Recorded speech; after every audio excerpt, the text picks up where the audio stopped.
Hai, okey, untuk kali ini cikgu nak ajar macam mana kita nak tentukan pusat pembesaran dan juga faktor skala bagi transformasi untuk pembesaran.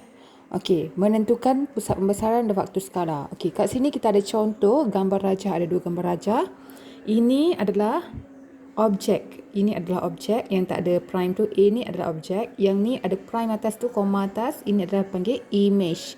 Okey, so first sekali sekarang ni kita nak tahu faktor skala. Langkah yang pertama mengenal pasti faktor skala. Okey. So macam mana kita nak tahu faktor skala? Kita kena pilih.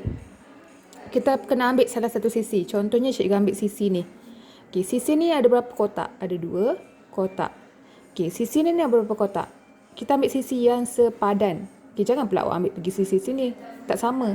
Okey, kalau bawah lah ada 2. Okey, ini guna 1 kotak. Okey, so sekarang ni cara nak cari faktor skala, kita ada formula. Ini formula dia. Faktor skala ni kita panggil sebagai K. Okey, faktor skala kita panggil sebagai K. K sama dengan panjang sisi image bahagi panjang sisi sempadan objek. Okey, ini yang dalam contoh ni dia ambil bahagian lain.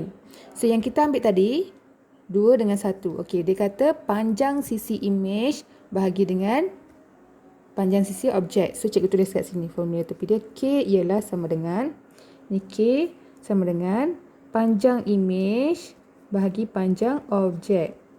Okey. So dekat sini dalam gambar rajah kita, yang mana satu image?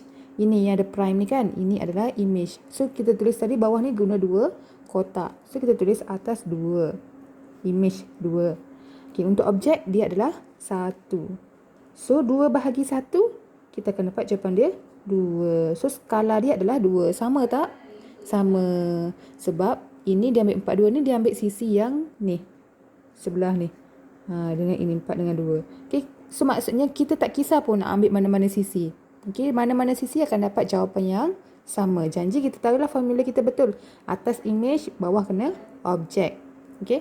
Dan pengiraan kita ni kena ambil sisi yang sama. Jangan pula sisi yang berbeza. Okey, langkah yang pertama selesai cari faktor skala. Langkah yang kedua kita nak cari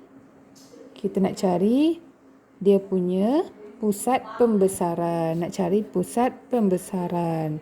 Okey, nak cari pusat pembesaran pun tak susah juga. Senang juga. Cara dia, kita ada gambar image dan juga objek.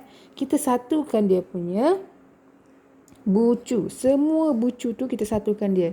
Okey, kita letak macam pembaris ni. Kita ambil pembaris. Kita letak macam tu, garis. Garis je panjang-panjang. Garis lurus. Sama juga yang ni. Kita satukan. Bucu yang ini bertemu dengan bucu ni. So kita satukan dia. So kita garis lebih. Garis panjang-panjang. Sama juga setiap bucu. Ada 4 bucu. So garis satukan dia.